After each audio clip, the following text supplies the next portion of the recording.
Hey there! Welcome to Better Bloom, where we share knowledge and level up your whole self through amazing books. Hey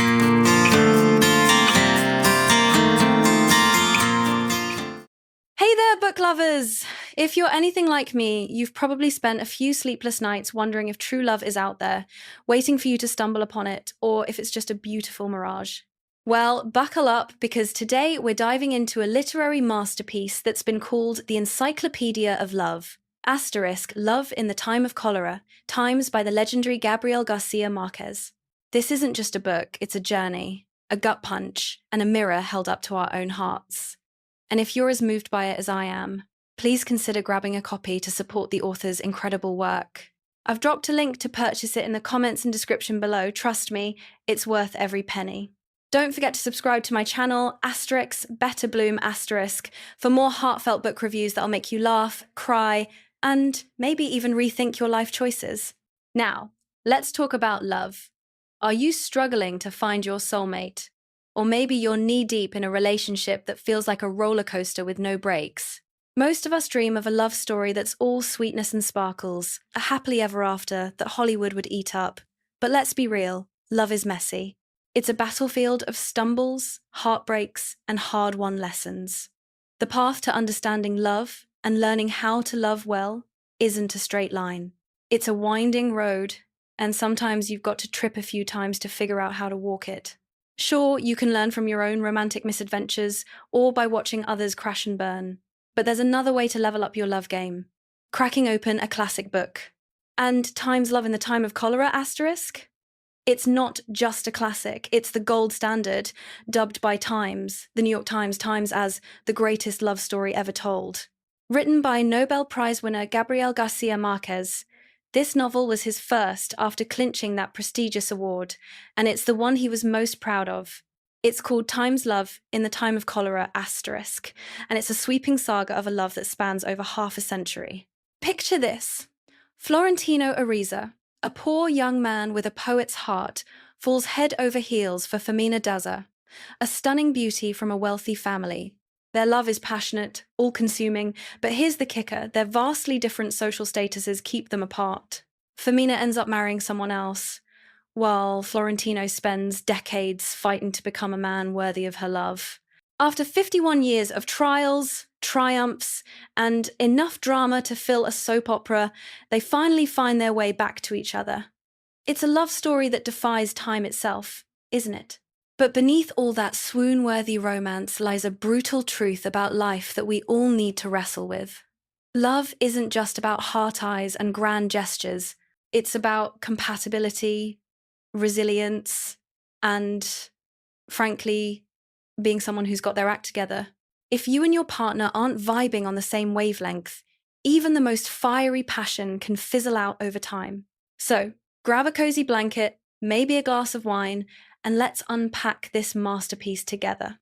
I'd love to hear your thoughts as we go. Drop a comment below and tell me what hits you hardest about this story. And if you're loving this deep dive, hit that subscribe button for Times Better Bloom Times to keep the bookish goodness coming. The heart of the story, a love that's anything but simple. At its core, Love in the Time of Cholera Times is about Florentino Ariza, the illegitimate son of a wealthy shipping magnate who's never acknowledged him. His father's support is hush-hush, and when the old man dies suddenly, Florentino's world crumbles. The money dries up, he drops out of school, and he's left scraping by as a telegraph clerk.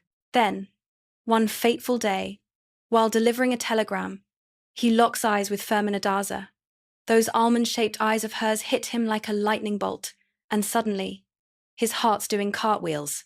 To catch her attention, Florentino starts hanging out in a park near her house every morning, pretending to read poetry smooth move, right? He writes her love letters stuffed with flower petals and tiny poems, and at night, he serenades her with soulful violin melodies. Slowly but surely, Femina falls for this dreamy, persistent guy. Their romance blossoms, and Florentino even pops the question. But here's where things go south. Femina's father, a nouveau riche merchant with big dreams for his daughter, isn't having it. To him, Florentino is a nobody, a poor, illegitimate dreamer who's nothing but a roadblock to Fermina's bright future. When Fermina gets expelled from school for sneaking around with Florentino, her dad loses it. He drags her out of town to keep them apart, hoping distance will kill their romance. But Florentino? He's not one to give up. He keeps sending love letters, chasing her across cities, his words weaving a thread that refuses to break. Eventually, Fermina's father relents, letting her decide her own fate. But when she sees Florentino again, after years apart, something's changed. In her eyes, he's no longer the dashing poet of her dreams. He's just a scruffy, broke guy who doesn't measure up to the prince she'd imagined. Heartbroken, she calls it quits, leaving Florentino shattered. The book drops a truth bomb here that stings. The weak will never enter the kingdom of love, for it is a harsh and ungenerous kingdom, and women will only yield to men of resolve, because only they can provide the security they need to face life's challenges. Ouch. Right? A quaint little cottage and 2 golden hearts sound romantic, but reality doesn't care about your Pinterest board.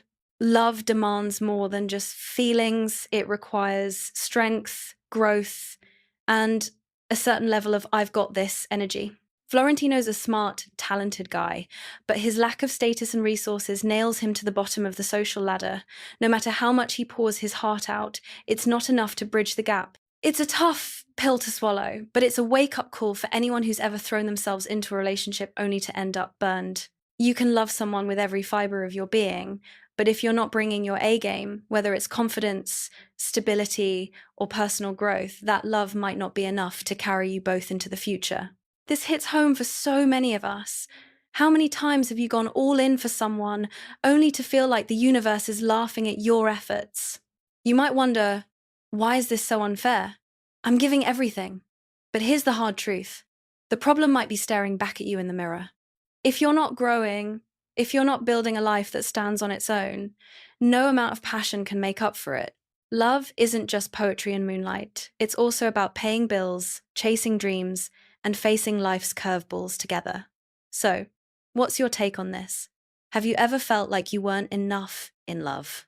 Share your story in the comments. I'm all ears. And if this is resonating with you, don't forget to subscribe to Time's Better Bloom Times for more reviews that dig into the messy, beautiful truth of life and love.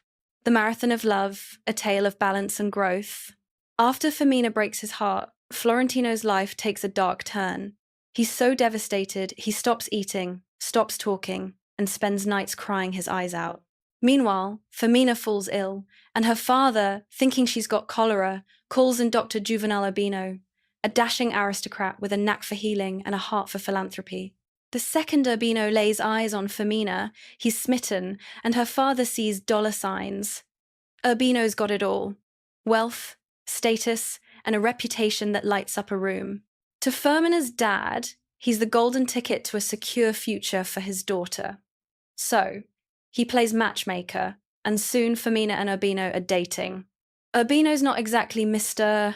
Romance, but he's steady, caring, and has his life together, qualities that make Fermina think, maybe this is the guy I can build a life with.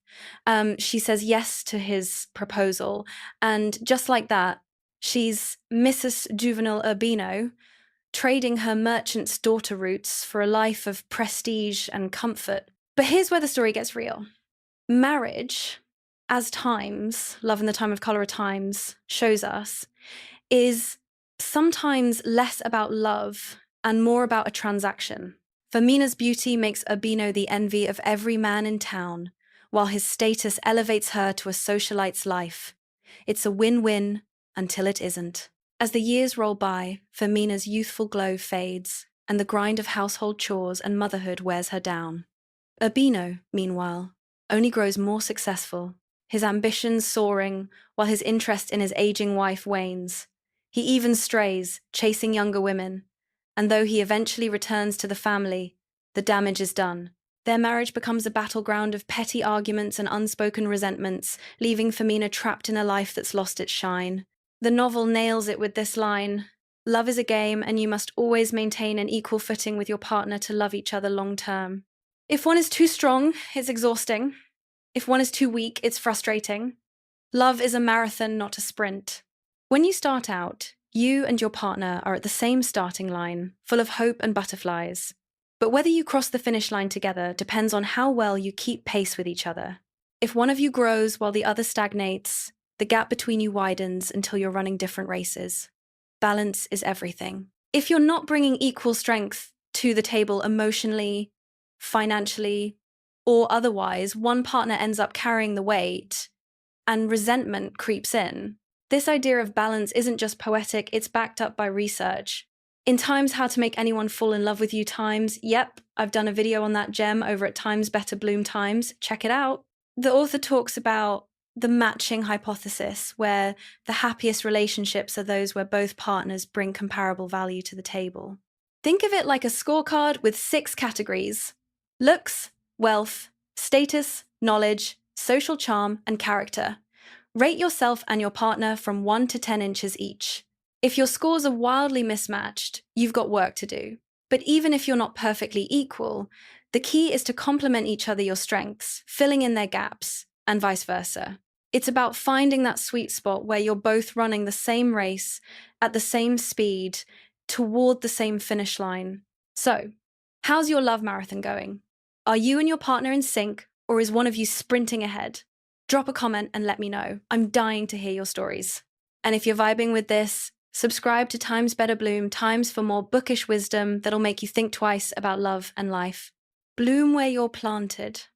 Florentino's redemption. Back to Florentino. After Femina marries Urbino, he's a wreck, but he doesn't stay down. He picks himself up, dusts off his broken heart, and gets to work. He lands a job at his uncle's shipping company, aces every test thrown his way, and climbs the ranks to become a key player. His career skyrockets, but his love life? It's a wild ride. Florentino has times 622 times affairs, yes.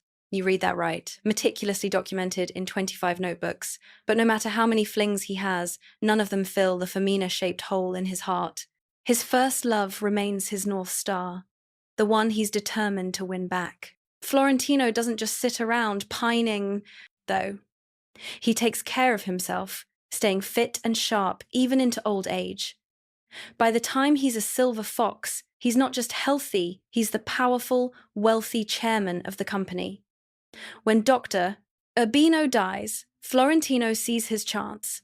The very day Femina becomes a widow, he shows up, pouring out a love he's carried for nearly 50 years.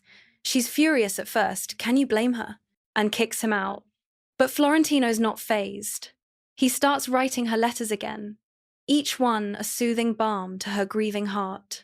Eventually, she agrees to join him on a cruise on one of his company's ships. There, surrounded by the sea and sky, they rekindle a love that's been smoldering since their youth. It's a fairy tale ending, or is it? Here's the million-dollar question. Would Femina have given Florentino the time of day if he was still the broke, scruffy guy from their youth? Spoiler alert, probably not. Her choice to sail off with him isn't just about love, it's about the security and strength he now brings to the table. As the book puts it, if the flower blooms, the bees and butterflies will come. Florentino's transformation from a lovesick nobody to a man of substance is what finally wins her over. It's a harsh but honest lesson. If you want to attract the love you dream of, you've got to become the best version of yourself first. Instead of chasing someone who doesn't see your worth, focus on building a life that shines so brightly they can't help but notice. Florentino's obsession with Femina isn't just about love, it's about proving himself. His 51-year quest is as much about healing his own wounds and reclaiming his self-respect as it is about winning her back. It's a story that resonates with anyone who's ever been rejected and wondered, what's wrong with me? The answer, as another author puts it, is that your greatest responsibility is to become your truest self. Don't waste your energy chasing someone who doesn't see you.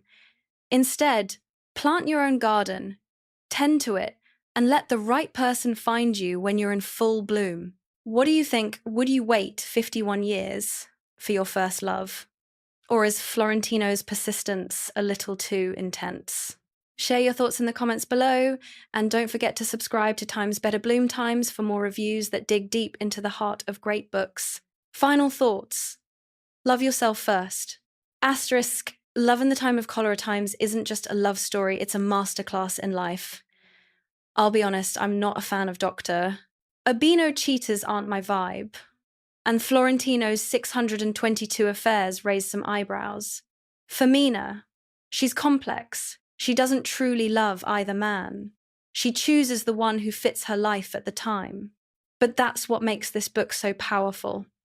It's not about perfect people or perfect love. It's about real, flawed humans navigating a world where love is as much about timing and growth as it is about feelings. For me, this book isn't just about romance. It's about learning to love yourself first. Before you can build a lasting relationship, you've got to cultivate your own strength, your own shine. When you become your best self, you don't just attract love, you attract the times right, times love. As one of my favorite quotes goes, learn to be a tree. If you can't shelter others from the sun and rain, no one will hold you high. So fill your own cup first. Grow, learn, and let your light draw in someone who's ready to run the marathon with you. Thanks for joining me on this journey through times, love in the time of cholera, asterisk. If this review sparked something in you, please share it with a friend who needs to hear it. And if you're as obsessed with this book as I am, grab a copy to support Gabriel Garcia Marquez's genius, links in the comments and description. I'd love to know what you think of this story, so drop a comment below and let's chat. Don't forget to subscribe to Times Better Bloom Times for more reviews that'll make you feel all the feels. Here's to finding love, growing into our best selves, and maybe even laughing at our own romantic missteps along the way. Until next time, keep blooming.